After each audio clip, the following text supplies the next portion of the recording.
Selamat datang di kelas Grafika Komputer. Perkenalkan, nama saya Pratyaksa Oksa Nugraha Sayan, atau kalian bisa panggil Oksa, Kak Oksa, atau Pak Oksa, terserah kalian. Mana yang kalian nyaman, begitu ya. Nah, ini adalah kelas Grafika Komputer. Kalau kalian sering bermain game, sebenarnya kalian sedang berinteraksi dengan yang namanya grafika komputer, ya. Setiap game sekarang, maupun game PC ataupun konsol ataupun handphone itu cenderungnya ada setting ada yang low, ada yang medium, ada yang high, ultra high dan seterusnya. Nah, sebenarnya itu semua hubungannya erat dengan grafika komputer. Jadi secara garis besar nanti kita akan belajar itu adalah bagaimana kita menciptakan sebuah gambar atau kita menggambar di dalam komputer tapi menggunakan code. Ya, itu apa ya, grafika komputer in a nutshell lah. Ya, jadi kita akan gambar tapi menggunakan code. Oke, jadi untuk perkuliahan kita selama 1 semester ke depan, kemungkinan besar akan banyak pakai video semacam ini. Karena adanya pandemi dan seterusnya, semoga semuanya cepat berlalu. Nah, ini adalah silabus materi kita selama 1 semester nanti. Jadi kira-kira seperti ini. Ini setengah semester awal ya, jadi sampai TTS. Itu ada pertemuan kedua itu kita akan belajar tentang matematika yang akan digunakan dalam komputer grafik ini. Setelah itu kita akan belajar library dari grafika komputer yang akan kita gunakan. Itu nanti kita akan pakai namanya OpenGL, ya OpenGL, dan toolsnya untuk membuat codingnya atau kita melakukan code-nya itu pakainya Visual Studio C++. Itu untuk pertemuan ketiga, jadi kita akan perkenalan tentang OpenGL dan Visual Studio. Kemudian nanti kita akan pertemuan keempat itu adalah tentang polyline dan polygon. Sesuai dengan namanya, kita akan mencoba membuat objek-objek 2 dimensi sih cenderungnya ya, ataupun yang dasar-dasar yaitu polyline dan polygon. Pertemuan kelima kita akan belajar tentang viewport dan windowing. Yang keenam kita akan belajar vektor.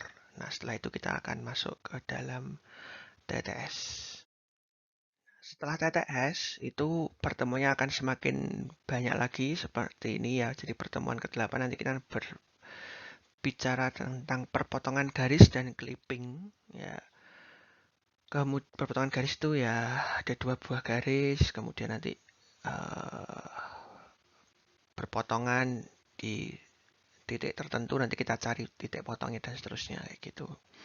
Kemudian transformasi affine ya, perubahan bentuk yang terjadi mungkin dalam 2 dimensi atau objek 2 dimensi dan 3 dimensi.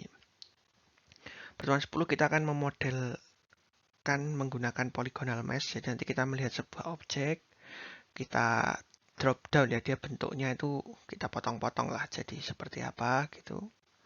Kemudian 11 itu tentang perspektif. Teman 12 itu tentang rendering, 12 dan 13 rendering ya. Ada shading, smooth shading, hidden surface removal dan seterusnya.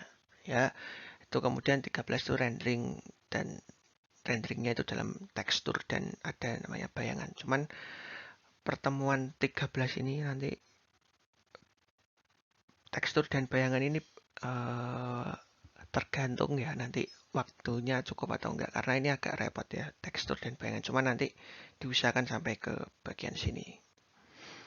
Kemudian yang terakhir adalah TAS. Nah, TAS-nya biasanya bentuknya adalah TR seperti biasa.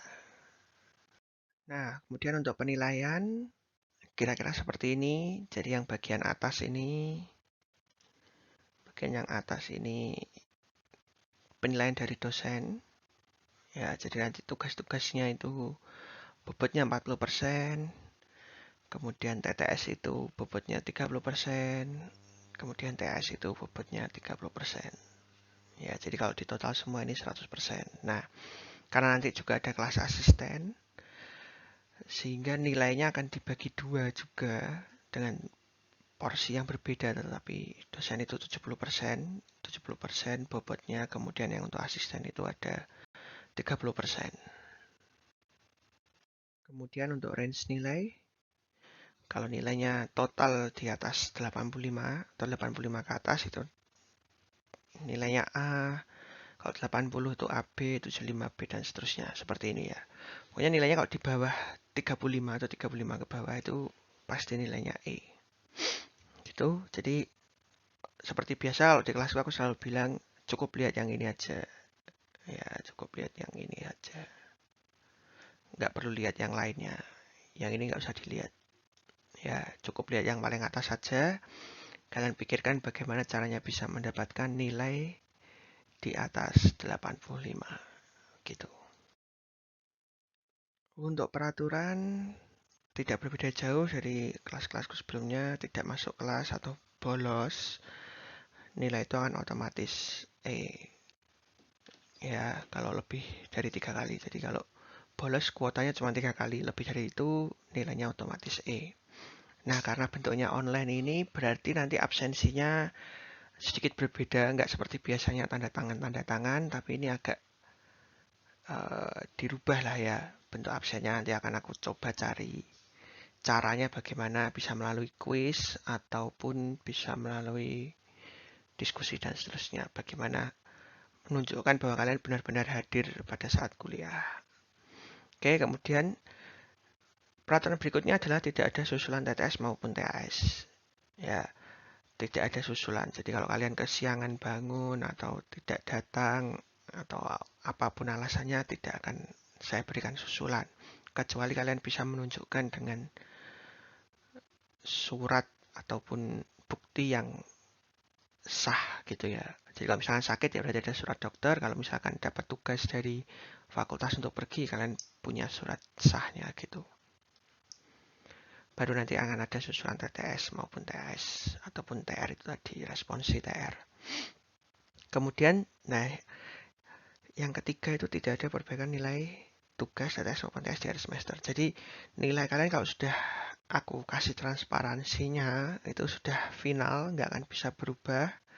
Jadi tidak pernah ada perbaikan nilai. Jadi kalau kalian nanti nilainya kurang, ya berarti salah kalian sendiri, tidak maksimal pada saat pengerjaan tugas ataupun TTS ataupun TR-nya gitu. Ya, jadi kira-kira peraturan di kelas itu tadi seperti itu. Nanti kalau kalian ada tambahan ataupun ada yang kalian ingin tanyakan atau ingin kalian rubah, kalian bisa langsung sampaikan saja melalui email tadi ya. Nah, sekarang kita akan masuk ke materi awal. Jadi ini tentang pengantar grafika komputer. Jadi kalau kalian nanti belajar itu kira-kira supaya nggak tersesat gitulah ya tentang grafika ini bagaimana. Oke, langsung saja kita masuk ke materinya. Nah, secara pengertian ya, grafika komputer itu adalah disiplin ilmu yang mempelajari bagaimana menghasilkan suatu gambar menggunakan komputer. Ya, kata kuncinya yang sudah saya garis bawah ini, yaitu menghasilkan suatu gambar menggunakan komputer. Ya, gambar tapi pakai komputer. Ya, bukan seperti anak-anak di kafe, tapi yang pakai uh, pensil atau apa itu, pakai Wacom dan seterusnya. Tapi ini kita akan buat gambarnya pakai code. Nah, bahkan seperti aplikasi-aplikasi kayak Photoshop, CorelDRAW dan seterusnya itu semua disiplin atau dasar ilmunya itu adalah grafika komputer sebenarnya. Tapi uh, dikembangkan menjadi sebuah aplikasi, tapi dasarnya adalah grafika komputer. Nah, di samping ini kalian bisa melihat ada 3 gambar. Ya, ini adalah contoh-contoh saja bagaimana sih grafika komputer itu buat. Jadi, kalau kita perhatikan sebuah teko, ya, teko ini, teko yang bentuknya seperti ini, ya ini kan terlihat 3 dimensi ya. Sebenarnya itu dibuat caranya itu kan menggunakan seperti ini ya. Jadi kalau ini gambarnya nanti dibuat itu isinya nanti ya mungkin kotak-kotak seperti ini. Ya, jadi gambarnya kira-kira bangunan kotak 2 dimensi seperti ini kemudian ditempel-tempel. Ya, ini adalah grafika komputernya itu sendiri. Ya, jadi ada satu buah objeknya macam-macam. Jadi sebenarnya ketika komputer membuat sebuah objek itu dia sebenarnya gambar tapi dalam bentuk kerangka seperti yang ada di bawah. Ya, yang atas itu hasil akhirnya, yang bawah ini bagaimana cara menggambarnya. Kemudian kalau misalkan kalian perhatikan juga di gambar yang wajah ini, ya yang wajahnya ini juga sebenarnya adalah penerapan grafika komputer. Jadi ini kita bisa menggambar sebuah wajah atau kepala manusia itu sebenarnya dari ribuan segitiga yang ditempel satu dengan yang lainnya. Jadi kalau kalian perhatikan baik-baik di gambar wajahnya itu sebenarnya adalah objek segitiga, ya, gambar-gambar segitiga yang ditempelkan satu dengan yang lainnya sehingga membentuk sebuah objek 3 dimensi. Jadi objek 2 dimensi berubah menjadi objek 3 dimensi yang dikumpul-kumpulkan. Nah, semua gambar ini dapat diciptakan dengan menggunakan yang namanya grafika komputer. Nah, sebenarnya untuk menciptakan sebuah gambar di dalam komputer itu ada 3 komponen atau hardware yang benar-benar mendapat tugas untuk menciptakan gambar di layar. Nah, coba 3 gambar ini kalian seharusnya sudah tahu ya. Yang atas ini adalah CPU, yang tengah ini adalah RAM. Nah, yang bawah ini sebenarnya adalah VGA card. Tapi sebenarnya di dalam VGA card itu ada yang disebut dengan GPU. Ya, kalau ada yang belum pernah dengar, GPU itu adalah Graphical Processing Unit. Ya, mirip dengan CPU. Jadi kalau kalian misalkan nanti beli VGA, sebenarnya di dalamnya nanti kan ada ditulis di sana ada berapa hertz dan seterusnya. Sebenarnya memang di dalamnya itu ada chip komputernya, ya sama kayak CPU persis. Cuman kemampuannya jauh lebih besar daripada CPU. Ya, meskipun CPU-nya i9 pun tetap masih kalah cepat dibandingkan dengan GPU-nya VGA card. Kenapa? Karena GPU atau CPU yang ada di dalam graphic card itu berubah namanya menjadi GPU itu dikhususkan untuk menghitung saja. Ya, benar-benar khusus untuk menghitung saja. Jadi kalau nanti kita akan belajar matematika untuk grafika komputer, bagaimana beratnya tugas GPU untuk menghitung. Ya, jadi nanti kalau kalian lihat VGA card itu sebenarnya ada GPU di dalamnya. Nah, GPU-nya itu yang bertanggung jawab. Jadi semakin besar kemampuan GPU akan semakin cepat dia menghitung. Semakin besar kemampuan, semakin cepat menghitung, semakin bagus gambar yang dihasilkan. Jadi semakin mahal berarti kan semakin bagus gambar yang akan dihasilkan dalam sebuah komputer. Jadi kalau orang yang gamer ya pasti sudah tahu lah ya, semakin bagus VGA-nya pasti akan menghasilkan gambar gamenya nanti juga semakin bagus gitu. Nah, kalau kita berbicara tentang grafika komputer, itu ada 2 hal yang muncul ya. Ada 2 hal yang berbeda, jauh berbeda ketika kita berbicara tentang grafika komputer. Ada yang disebut dengan foto, ya foto, dan ada yang disebut dengan gambar. Oke, kita akan melihat perbedaannya. Nah, untuk foto itu dihasilkan dari mengambil atau capture dari gambar yang sudah ada. Jadi kalau kalian bayangkan objek di dunia ini semua ini adalah gambar yang sudah ada. Kemudian kalian bisa potong sedikit, kalian bisa ambil sebagian atau bisa ambil semuanya, itu bisa menjadi sebuah foto. Ya, nah foto ini selalu lengkap, ya detail dari setiap objeknya selalu lengkap. karena memang itu adalah sesuatu yang dari dunia nyata. Oke, jadi contohnya kalau kita melihat dunia aja ya, misalkan ya aku buat kotak begini, kemudian di sini ada orang gitulah ya, anggap aja ada 2 orang. Ya ini bukan grafika komputer nih, ngawur-ngawur aja.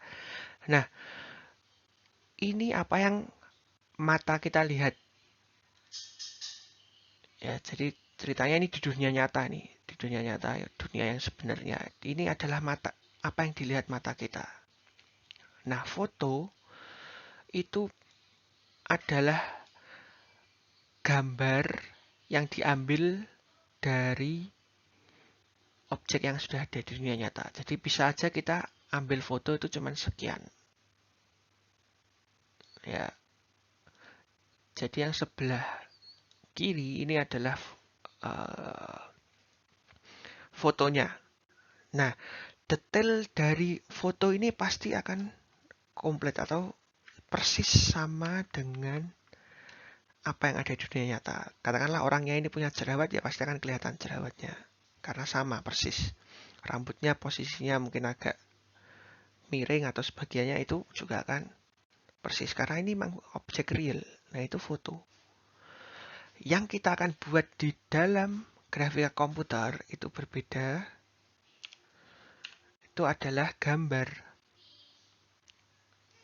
Ya, gambar ini dihasilkan dari proses pembuatan atau meniru. Jadi dia dihasilkan dari proses pembuatan atau meniru. Jadi gambar ini objek nyatanya ada, tapi kemudian ditranslate atau diimajinasikan atau dibuat lagi atau ditiru, ya ditiru atau dibuat ulang, sehingga yang terjadi apa? Yang terjadi adalah detailnya kurang lengkap karena ada tiruan, ada ditiru di sana. Nah, biasanya proses ini disebut dengan pemodelan. Ya, jadi apa yang ada di dunia nyata ditiru atau dibuat ulang. Nah, karena ini dibuat ulang, kemungkinan besar detailnya itu jadi kurang lengkap. Nah, tetapi inilah yang kita lakukan ketika kita belajar tentang grafika komputer. Jadi kita akan menghasilkan sebuah gambar, bukan foto. Kita akan membuat sebuah gambar. Ya, dengan catatan detailnya kurang lengkap, ya oke, nggak apa-apa. Kalau kalian ya apa ya, kalau kalian lihat juga apa yang terlihat dalam komputer itu juga belum tentu benar-benar komplit, ya belum komplit atau lengkap. Nah, kemudian untuk manfaat belajar Grafkom atau apa sih manfaatnya grafika komputer di dalam dunia IT? Ya, ini cuma sebagian contoh aja ya. Oke, jadi yang pertama itu adalah menghasilkan software-software desain grafis. Nah, aku tadi sudah bilang, jadi kayak Photoshop, Corel Draw, kemudian Adobe Premiere misalkan, itu semua juga dasarnya adalah grafika komputer. Ya, software-software desain grafis semuanya dasarnya adalah grafika komputer. Kemudian yang kedua adalah menghasilkan engine-engine di bidang game ya, Unity, Unreal dan seterusnya. Semua engine di bidang game itu semuanya pakai grafika komputer pasti. Ya. Kemudian engine di bidang animasi ini juga menggunakan grafika komputer. Ya. Jadi kalau kalian tahu atau pernah melihat pembuatan animasi, nah toolsnya itu pakainya grafika komputer pasti dasarnya. Ya, contohnya di depan ini kan Monster University ya. Jadi gambar yang kita lihat ini dalam film itu dibuatnya ada beberapa tahap ya. Tahap pertama itu adalah gambar dulu. Ya, objeknya digambar dengan grafika komputer pakai segitiga-segitiga tadi sama. Kemudian itu diperhalus jadi bagian yang tengah ini gambarnya. Kemudian diberikan lagi shading dan seterusnya, ada bayangan dan lain-lain, itu akan menjadi gambar yang kita lihat di bioskop ataupun di film ya. Jadi kira-kira untuk buat animasi itu tahapannya seperti itu. Ya, dipastikan melalui tahap rendering namanya. Rendering yang memakan waktu sangat lama.